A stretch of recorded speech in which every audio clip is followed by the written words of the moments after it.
Hey hello hi friends, welcome to my channel మీ NTR blogs. First time కనుక నా video చూస్తున్నట్టయితే please subscribe. మరొక రెసిపీతో మీ ముందుకు వచ్చేసాను. ఏంటని చూస్తున్నారా? ఈజీ అండ్ సింపుల్గా చేసుకునే పుదీనా రైస్. దీంట్లో మనం ఎలాంటి మసాలాస్ అనేవి యూజ్ చేయము. కొంతమంది దీన్ని కుష్కా అని కూడా అంటారు. సో ప్రాసెస్ స్టార్ట్ చేసేద్దామా రండి. ఫస్ట్ ఒక మిక్సీ జార్ తీసుకొని దాంట్లో 1 కప్ పుదీనా, 3 పచ్చిమిర్చి, కట్ చేసి పెట్టుకున్న 1 టమోటా, కొంచెం జీలకర్ర వేసుకొని మెత్తగా గ్రైండ్ చేసుకోవాలి. ఇప్పుడు స్టవ్ ఆన్ చేసి కుక్కర్ పెట్టుకొని 1 table spoon oil, 1 table spoon నెయ్యి వేసుకొని కొంచెం హీట్ అయ్యాక హోల్ గరం మసాలాస్ని యాడ్ చేయాలి. 2 యాలుక్కాయ, 3 లవంగా, 2 దాల్చిన చెక్క, కొంచెం షాజీరా, వీటన్నిటిని ఫ్రై అయ్యేంత వరకు వేయించుకోవాలి.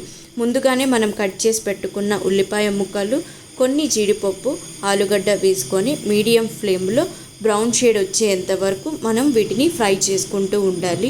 కొంచెం ఆలుగడ్డ ముక్క ఉడికినట్టు అనిపించినప్పుడు 1 టేబుల్ స్పూన్ అల్లం వెల్లుల్లి పేస్ట్ వేసుకొని దీని పచ్చివాసన పోయేంత వరకు వేయించుకుంటూ ఉండాలి. ఇప్పుడు కట్ చేసుకున్న చిన్న సైజు టమాటా ముక్కల్ని కూడా వేసుకొని మీడియం ఫ్లేమ్లో 2 నిమిషాలు కుక్ చేసుకోవాలి. టమాటా మగ్గిన తర్వాత ఇక్కడ 2 టేబుల్ స్పూన్ కర్డ్ని కూడా తీసుకొని ఆయిల్ సపరేట్ అయ్యేంత వరకు మనం దీన్ని ఫ్రై చేసుకుంటూ ఉండాలి. ఒక 2 మినిట్స్ మీడియం ఫ్లేమ్లో ఫ్రై చేసుకుంటూ ఉండాలి. ఇప్పుడు ఒక 1 టేబుల్ స్పూన్ సాల్ట్ని కూడా యాడ్ చేసి ఒకసారి కలుపుకోవాలి.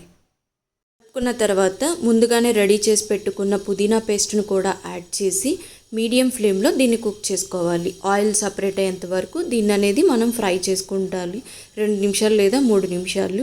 తర్వాత 1/2 టేబుల్ స్పూన్ కారంని కూడా యాడ్ చేసేసి బాగా కలుపుకోవాలి. సో ఇప్పుడు ఆయిల్ సపరేట్ అయ్యేంత వరకు దీన్ని పేస్ట్ని అనేది మనం బాగా వేయించుకుంటూ ఉండాలి. చూసారు కదా, ఆయిల్ అనేది సపరేట్ అయిపోయింది. ఇక్కడ నేను 1 గ్లాస్ రైస్ తీసుకున్నాను కాబట్టి 2 గ్లాసుల నీళ్లు పోసాను.